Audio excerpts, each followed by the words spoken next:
Well, hello everybody, and welcome back to episode 9 of the Lucas and Zack podcast. This week we have a wonderful discussion as we are covering the Addams Family. Not the very Sonnenfeld ones that you love from the 90s, the animated one that you probably forgot existed. But here with me Oh, today is, of course, my co-host Zack, who's wearing a wonderful hat. How are you doing, Zack?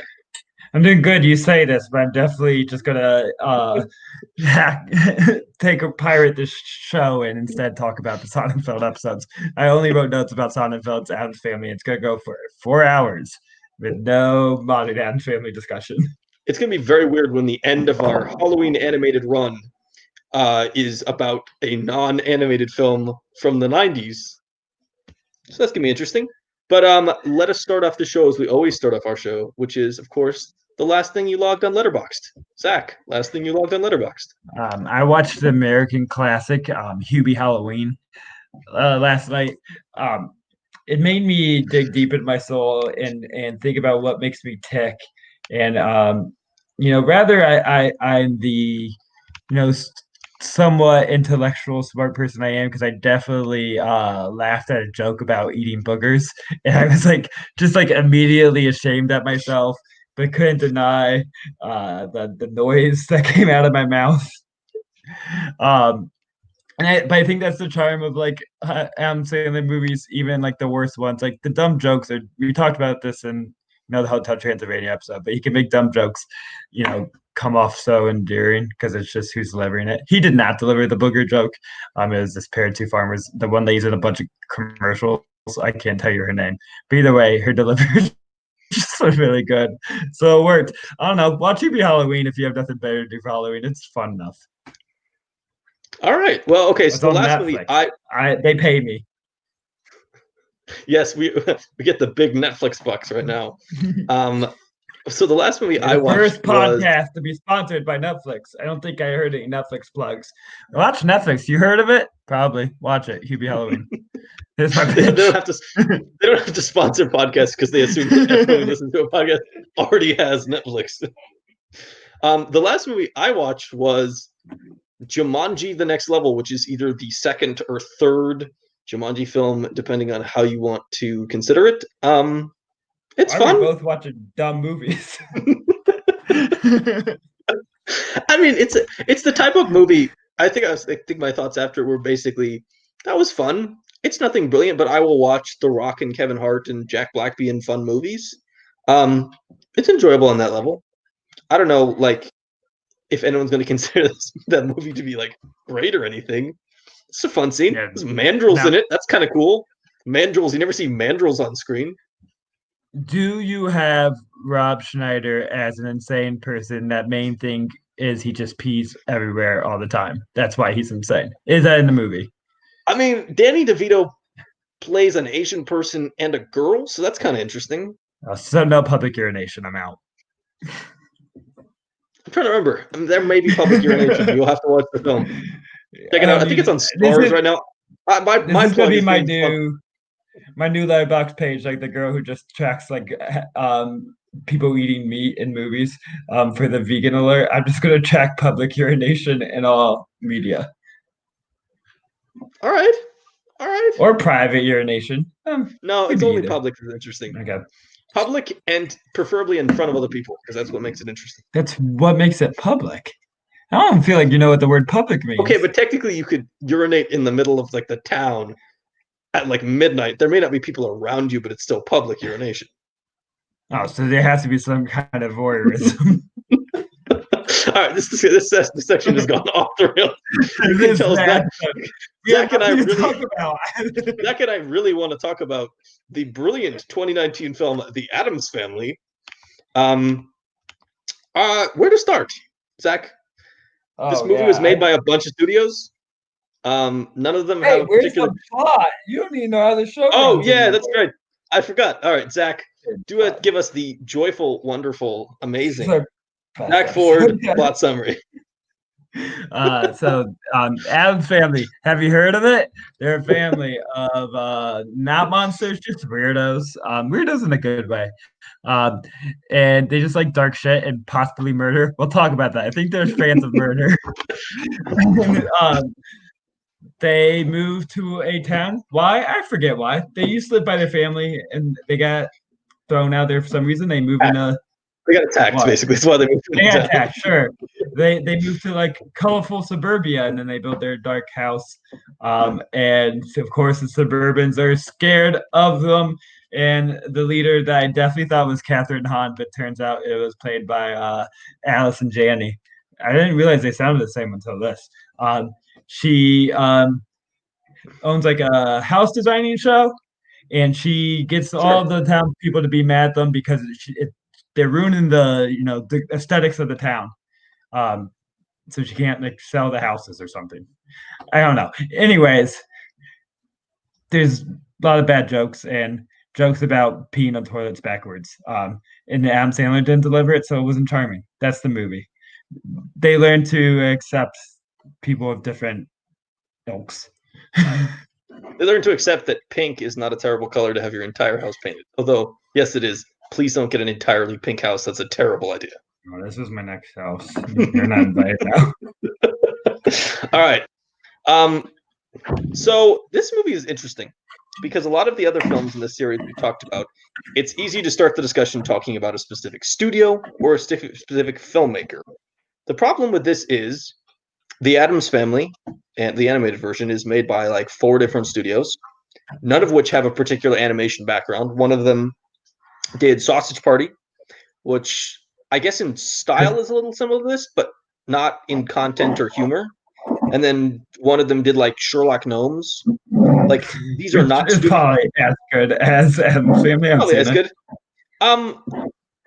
One of the directors, Conrad Vernon, was involved in Shrek 2 and um, Madagascar 3, which I think we can all agree is the worst Madagascar.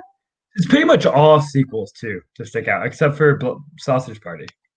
Yeah, he also did, I think, Monsters and Aliens or something. Yeah, he did Monsters versus Aliens. He's doing the second one. The other guy who worked with Greg Tiernan in the film doesn't did a bunch of Thomas the Tank Engine stuff. Like that was his career. Was Just directing Thomas the Tank Engine. All right. Yeah. So I think it shows. yeah, there's not a clear thought in this movie. We were talking about all these studios, and they kind of have like an altruistic, view of animation. There's like a style that runs through their movies, animation Yeah. wise, and usually storytelling wise. And this has, nothing distinct. It's just generic and flat in every way possible because it comes from a Right. studio that doesn't have any vision for their animation. Right. Like an Aardman and even like Tartakovsky and Sandler, and then even Tim Burton, they want to be unique. They want you to know that you're watching something that they made. Yeah. This movie feels like it could have been made by literally anyone. Like anyone can take the basic concept of the Addams Family, hire some famous people to be voice actors, and just kind of make a movie. I also did some research. The plot of this movie is basically a ripoff from Addams Family TV shows. Like this isn't even an original story. Like parts of this have been ripped from like TV shows from the 60s. Like there's some and you can tell not a lot of the unique story is so generic. We just talked about like how Hotel Transylvania was able to like spin these common stories. It went the opposite route, the route you didn't expect, where this does everything that you would expect. Of course, it's like a plastic suburban town that learns to not hate the Addams Family and that they're back. It's all been done 50 times. It has been done literally in the 60s with the TV show. Right, and it's not like nothing about this movie is surprising. The villain of the film is so obviously the villain from the first minute. You don't for 1 second think that she's just a TV person. She's fucking creepy and weird and bizarre, and you don't like her from minute one. It's like, to be fair, I don't think they're trying to hide it. I don't think it's supposed to be a surprise. no, but she's not interesting. You could have done something about that character to make the reveal of her, all the bad stuff about her, like slightly more interesting. Like you completely no-sold your reveal. Like it's not the biggest reveal ever on film, but like you were trying to go for something and you just no-sold it to such an extreme level. It's like, why didn't you just tell us that right up front? Like you couldn't sell the reveal. I also feel like sometimes it's more interesting to make them just like less blatantly a horrible person. Like she's just, not she's objectively Yeah. a shitbag, and making it more like a misunderstanding and where people can learn, but there's no Mhm. like real evil antagonist. I always find it a little more heartening. I'm thinking about this now. We're just going to talk about Hotel Transylvania again, because the thing is, Hotel Transylvania has no like real antagonist. It's all a made up antagonist, and that's part of what makes that interesting. And it's a lot better than just forcing, this evil villain to um, that we can learn a lesson through rather than something a little more complex, a little more subtle. But she's also just so frustrating because there is an argument to make for why the Addams family is concerning. Like they have a bunch of explosives. They have some kind of dangerous people around them. Dangerous stuff kind of follows them. They definitely murder people. You could have a character that is evil to the story, but you also sort of understand. She is just such a turnoff from the first minute of this movie that you never for a second go, well, maybe she is trying to protect the people she's buying these houses. She's just greedy and like nasty and like doesn't care about anybody. And it's Yeah. just so blatant and so like over the head, it like beats you down with it that like even 30 minutes in the movie, you're like, why on earth like this the conflict isn't interesting because you've never understood her side in the first place. They could have done really simple stuff to make her you as the audience member understand why she's concerned about the Addams family being, and they just don't do it. Yeah. It's just so simplistic. It's so black and white. There's just no level of gray or complexity to it. Because they could like also make the Addams families confront their issues a little more, and they do it very shallowly of having to open up to like Wednesday, having friends and going to school, but they don't really care about that and they don't do anything with it because they instead rely on this, simplified plot because they think kids are stupid and they just can go with, this is wrong and this is bad. And that's how you learn Mm-hmm. lessons. Yeah, it's very generic. I think you wanted to talk about the animation style, which I think kind of ties into the story problems. Yeah, it's the same thing. It's super generic. It's super flat. You have this great setting of an Addams family house, which can have all the creepy things. I think the only jokes that do work do come from the house as far as visual humor, but they still don't do enough with it. And it's so exaggerated. Part of the reason like the live action works over the animation is because it still keeps it grounded. The animation forgets any kind of grounding. It's all over the top, high end, and it's hard for me to care or go for it. I don't need to see um, Pugsley, like jumping on top of bombs and like in midair throwing them. It's a cartoon in the dumbest sense of that word, cartoon. Um, but there's zero style to the animation. They're going for nothing. It's like flat circles. The colors are have no kind of shading or complexity to it, and it's just very interesting to look at when I feel like you have opportunity for so much, um, you know, innovation and creativity to do with this. That's Yeah, the best part of like Halloween kids movies is because the worlds are dark but and weird. There's just so much you can do with the settings to make it interesting visually, and they don't. I mean, absolutely. One of the biggest problems with this movie is in the original live action ones. It's so much about the characters being weird and quirky. And in this movie, the characters are really dull and they try so hard to make everything else it. It's like, oh, let's have Wednesday have, nooses for hair as her hairstyle. And it's just like, it just doesn't work because you don't buy the characters from the beginning. So they can do all the weird stuff of bombs, axes, swords. Like they can throw all the creepy, weird stuff they want into this movie. But at the end of the day, the characters are just flat. The animation, as I agree with you, is flat. The storytelling is flat. It's just really it feels like they let a computer do this. Like they didn't even have creativity. They were just like, what's the most basic way we can get from point A to point B? And they just kind of did that with everything. And I don't know. It's just really uninteresting. I'm sure there are like Yeah. kids who will enjoy this movie, maybe, or Before they're just this kids who will. Okay. Yeah, before the show, we were doing some Wikipedia research because we definitely plan ahead and look up Wikipedia articles 5 minutes before we tape to get our background knowledge. But how reliable this is, who knows? But supposedly when it was under Illumination's hands, before they sold the rights, Tim Burton was supposed to direct a stop motion version of this movie, and that visual style will be so much more exciting and so much more fitting to the kind of gothic landscape. Um, you're taking such a gothic idea and making it so normy. It's like the whole opposite of what the Addams Family, point is. And Tim Burton would have kind of gotten that theme a little stronger in the mood.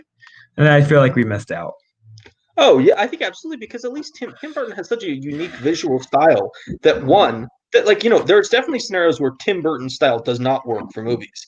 But I think with the Addams Family, I think Tim Burton actually would have reveled in how weird and interesting these characters can be, and I think he would have also built dimensional characters in terms of having plot and quirks and make them interesting to the point where you cared about the characters. I think movie would have just been more nuanced, and I think this movie is just so basic that it kind of kills any interest you might have had in the larger quirks of the family. Say what you want about Tim Burton, but there's a love to his craft that he has. He takes every decision he makes visually very seriously and puts a lot of care and consideration into it. And that's what the animation of this movie needs, just a little more consideration rather than seem just like so made in a rush. Yeah. Like made by amateurs. It feels really lazy. Like they go back to the whole Fester falls for terrible women thing, which is kind of consistent with the originals and stuff. Especially the other terrible women. But they do it. Okay. The terrible women in the Seinfeld movies are like terrible, but there's still like some charm. But now he's falling to this one who is like they just made it to be like the villain's villain. There's no redeeming qualities. So why is I don't want her in Fester's life. That's not a good way to end this. I just think of the Addams Family values in Cusack, and like she's terrible, but she also actively tries to seduce him. Like there's a clear intention of, oh, she's trying to do this. And in this movie, it's just like why would Fester even fall for her? Like she doesn't try for a second. And so that it just feels really hollow. And like it just feels like, oh, you're just doing the thing you've seen in the Addams Family movies where this happens. Like you feel like you have to put this in because it's an Addams Family movie, but you don't have a good way to do it. So it just feels really fake. Yeah. Yeah. I will spin this to my one positive. We're gonna act like we like this movie for 2 minutes. So they invite a lot of family members over for what's basically like his monster bar mitzvah. I forget what they call it. I don't know. They said like or something. It's a something dance. Like that. It's a dance with swords. That's entering Posey into manhood. So they invite all the family into here. Mazurka. Mazurka, thank you. And all the family members, this is the only like creativity they have in any designs. There's a lot of good like weird, goofy family member looks. One's just basically the devil, which I think you could have done better. You don't need to look like the devil. But the other one, there is a woman that walks in and she has a bush on her head, and there's a man that lives in the bush or is going off her head. I really like it, but I also have like 5 million questions. So is he his own separate being? Or are they like Siamese twins? Or is it just like a pimple that talks going off her head? They place it. Is this like a wig and the guy just like chills out in the bush? Is he homeless? Does he also need to eat and have his own like animalistic needs? Is he a creature that survives, or is he just like an add-on demon? I don't know, but that guy's great, and I'm gonna be him for Halloween. I'm not.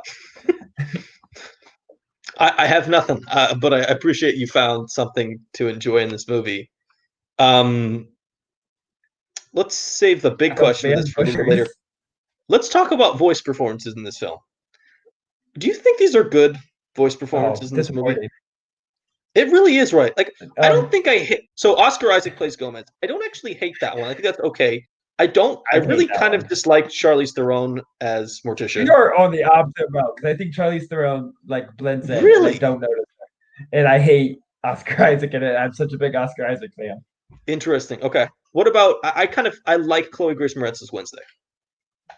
Yeah, she's fine. I think she might be the best one in it. Don't really like Uncle Fester. Don't really like. No, that's horrible. And because Nick Kroll does Uncle Fester, Nick Kroll needs to be reined in sometimes. Not good. Otherwise, he goes too far. Sometimes it's way too over the top. It's way too over the top. It's not a person. No. It's not a person anymore. It's so far past it. I feel Yeah, like he was trying really hard not to like imitate Christopher Lloyd, so that he just like elevates it by 30 times. yeah. And This cast is like weirdly kind of stacked, but also like not in a good way, like in a really disappointing way that you're like, how did you get so many talented people and then not do very well? yeah, and really confused why they signed on. Like why did Oscar Isaac Yeah. feel need to do this? I was really excited for it when they announced it because I missed the point that it was animated and I thought we were gonna have like a live Oh, action yeah. Oscar Isaac Gomez and Shirley Stone. I thought that could have worked. But I don't feel like really I say him especially, but both of them I think just don't have like a distinct, strong enough voice. I feel like his best acting is not in his voice to be able to carry it That's a good well. point. Yeah, yeah. I would say a lot of these people don't have necessarily very distinctive Yeah, voices. And that's kind it's of a part of the big problem. it's a big miss. And I think also I think one making it really, really for kids. Like they're all for kids, but this is like for the youngest and dumbest of kids. Well, Um, I think it's not even just that. It's also just that there's no like a lot of the other movies we talked about during this run. They have multiple levels. They have this like the stuff that appeals to younger children, but then if you're as an adult, you can watch this stuff and go, oh, this is really interesting. There's like interesting themes. They're trying to grapple with different stuff. And this movie is just there's nothing there. It is there's all nothing there. Like even Hotel T, me and Hotel Transylvania friends, and I call it Hotel T. For close buds. Even Hotel T is also for the dumbest and youngest of kids. There's a lot going for them, but as you said, sure. there is a level. So there's a thematic quality, there's an emotional quality, and some dick jokes for Caleb Coho to be amused by. Um, but yeah, this is trying to make your 7-year-old want to go see it in theaters and parents roll their eyes while they watch it. But the point I was trying to make is that maybe it's because that was their aim, but a big part of the Addams family, at least like a part that I love, is the like weird sexual chemistry between Hmm. Gomez and Morticia, and Oh, that it's just like amazing. does not exist in this movie. They like Nope. barely interact together. But in the live action movies, that's like fire. Gomez is kind of like unattractive and stupid in this film in a way that Gomez The should not parents, ever be. they also don't care about the parents. They have no plot. They have nothing to do. It's about Pugsley's um, Mershka, whatever, Mashurgama, Mazurka. Thank you. And it's about Wednesday, trying to bully the popular kids. That's the Yeah. only funny joke and the only funny line, which is also kind of an easy line to write. But when she's with the bullies, I'm like, I'm not locked in here with you, but you're locked in here with me. I still laughed at that. That worked. I think maybe because Chloe Grace's Moret's delivery was good in that line. But She's one of that the few people. She's one of the few yeah. people in it who does have the distinct voice. So, like, I think that's one of the reasons that she kind of works. Okay.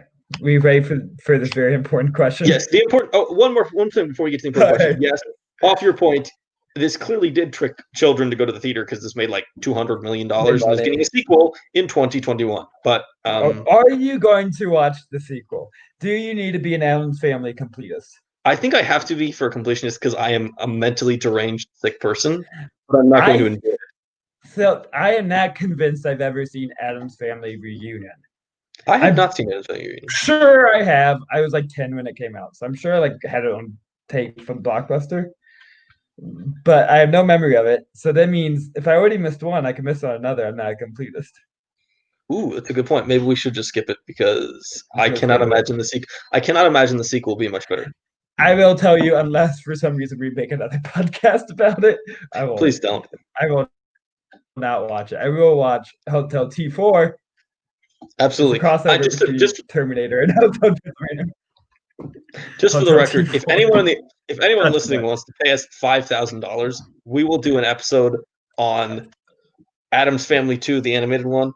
Oh, you're being Absolutely. real greedy. If you sign up at any level on our imagined Patreon, I will do Addams Family. You give me a $1 a month membership, and I will film a half-hour episode about Addams Family too.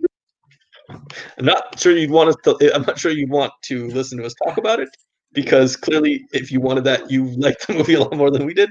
But anyway, let's get to the important question. The final question of this movie, the only thing that really matters about this film. Zach Ford Are the Addams pro murder? Okay, so I think in the original Addams Family, lore, I think the answer is unequivocally. I cannot say that word. Unequivocally. Unequivocally. Isn't there? Okay, I feel like I've missed that syllable, but No, you're good. unequivocally, no, no. I feel like they tread the line well that they're in a like dark ship, but they're not in the murder. Like there's some weapons, but there's no hints that there's murder. They full on say they murder a kid in this movie. They Oh yeah. say on the Mamershmaka, that the last boy that like failed, they just like murdered, or they just say they haven't seen him again. I I need to look at my other notes because there's like multiple references that make it seem like they killed a kid. So this is this sounds like a joking thing, but this is a big problem of the movie because you can't cross that line because then they're just they are evil in a sense. It gets rid of the whole like blurring of them just like liking dark things, but also it's disloyal to the lore of the story just for like cheap jokes because they treat it Hmm. so half-assedly. They don't care what they're saying. They just think it's a funny joke to act like this kid might have been murdered, but like it means something. You're saying they killed kids. It also completely undermines the entire premise of the movie that they were unfairly driven out and hunted down by people and had to like go hide. Like if they actually were murderers, then like they totally deserve to get chased out by all these gangs. It just it is a very very weird choice, and it feels like they didn't know what they were saying when they did it. They just threw it out It's there just and a at the joke. time, but then they never thought about like what. This is something I think you see in movies that are not very good. Is they make jokes, but they don't think about the consequences of the joke. They Yeah. don't think about what that joke means, and so they make the joke, and Wait, it's like, are you describing American culture right now? all right, yeah, basically American culture. Hey, I'm not racist. It was just a joke. Absolutely. Um, Zach Ford, yeah. just please don't say that. We just got canceled. uh, it's okay. So, see, nothing's better than explaining jokes. See, I'm not making a joke about me being racist. I'm making a joke about racists saying it was just a joke to to excuse them and not being racist. Now it's see, we're all good here. All right, Zach, do you have That any was more? for You want to talk that, about that was an inside joke for one person to make fun of Jim Green because I'm going to explain every joke to Jim Green from now on. Jim Green has never listened to this podcast. I'm not worried. Um, I don't have anything else to say about this movie. Do you have anything else? Or can we move on? I will say the organ songs were not as bad as they could have been. In the dumbest of kids movies like this is, they normally would just be playing like Lady Gaga songs in the organ, and I feel like they resisted the most dumb pop songs. They would be playing like "Who Let the Dogs Out" It with was the still pretty organ. dumb. It was still pretty dumb. I think it was just off kilter enough to not make it that dumb though. All right. They did play Um, "Everybody Hurts," and that was kind of dumb. yeah. Let's move on to trying to connect this. And oh my god, I don't know how we're supposed to connect this back to the horror slash monster genre. I I will. will go first. I will go first. I think Man, you have a more interesting take. My honest opinion is I think this movie is trying to rip off the original Addams Family, like quite blatantly. Not even like make a new animated Addams Family movie, but just like kind of blatantly rip off character traits, plot points, things that happen in these movies. And honestly, I would say just go watch the Sonnenfeld ones. They're so much better. They're so much more interesting. There's so much more care and love and attention and funny. interesting stuff going on in those movies. It has a Um, visual eye, a real visual eye. it's got a great visual eye because Sonnenfeld was a cinematographer, and it's got good performances. Yeah, this one, unlike the other ones in the series where we can talk for a while about are the connections back to the genre, I think this one is really simple. I think it's very clearly trying to rip off its You're own material. you're real nice saying that I had a better take on this because I don't feel like I had a take. I just wrote like a lot of nonsense notes of things I know. I think like primarily, I don't want to like assume what the Addams Family was based on, but there is some connection to like the haunted house trope. That's usually filled with ghosts and monsters. It was kind of like let's take a haunted house, but like what if a real family lived in this haunted house, Yeah, and what would that be like? And so that's I feel like the general thing in the movie is you have this haunted house that the locals are scared of and have the made up lores, but there's a real family with real humans and emotions there. Do they care about the emotions? Nah, this movie cares about nothing. But also there's just like a lot of references, and there's like a dumb reference to it. There's a balloon which we all can know is like an it balloon, but then they have to tell us, that's about clowns. We could have made the connection on our own. So definitely there's like some inspirations for some, but it's nothing more than like Easter eggs. I would say it does have the angry mob, the number one cliche of especially kids animated Halloween movies, but also it's a classic monster movie trope. So that's Yeah. there, and they do it in the worst way possible.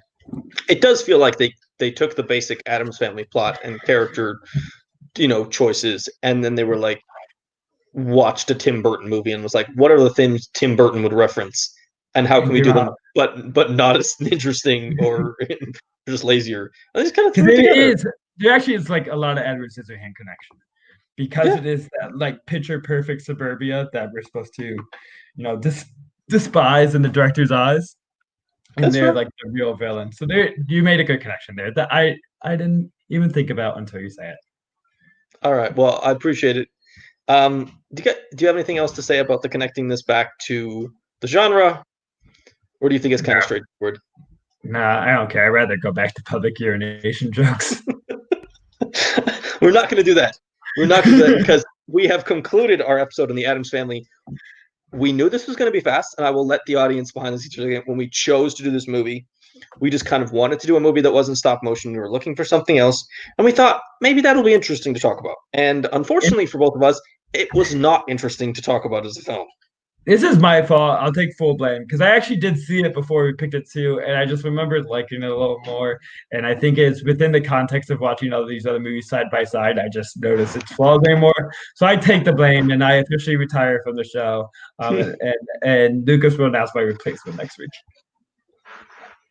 Interesting enough, the replacement would be Zack Ford not wearing a sweater. Hey, I'm not wearing a sweater right now. All right, Zack Ford wearing only a t-shirt. Yeah, baby. That means no pants. You've said it, not me. All right, but I think we have come to the end of this episode. We knew it was going to be a short one because there is really not a lot to talk about with this movie, and I don't think either of us want to waste your time by making you listen to us talk about something that's not interesting. And I've already sipped this beer 10 times, and it's been empty those past 10 times. I know. So it's time to end the show. There's nothing in this. So the big important thing to know is this episode is going to come out on the 31st of October, the same day. Look in your feeds a couple hours after you get this episode. You will then see our bonus episode on It's a Great Pumpkin, Charlie Brown, which will certainly be probably longer and more interesting than this one because that's a better movie. And also on that episode, we will announce the topic for November and tell you what the first movie we're going to be covering in our November topic will be. With that all wrapped up, thank you, Zach, for lending us your public urination jokes for the evening. You're welcome. A spoiler alert, the first movie is Hubie Halloween for November. We were doing Adam Sandler plays a child movie. He's not a child. Adam Sandler about this class. Welcome. Well, we'll get ready for our ridiculous 6 episode on Adam Sandler Netflix movies. It's going to be fun. But with that, Zach and me are done. Yeah, forever. We have nothing less to say. Forever. We hate each other now because we made each other watch the I think this has killed the podcast. Adam Sandler killed this podcast. We're the only we are the small child that was murdered by the Addams Family. And with that, okay, don't forget, watch Netflix, guys. Have you heard of it? It's pretty cool. Zach Ford likes Netflix. We'll see you next week. Bye-bye, folks.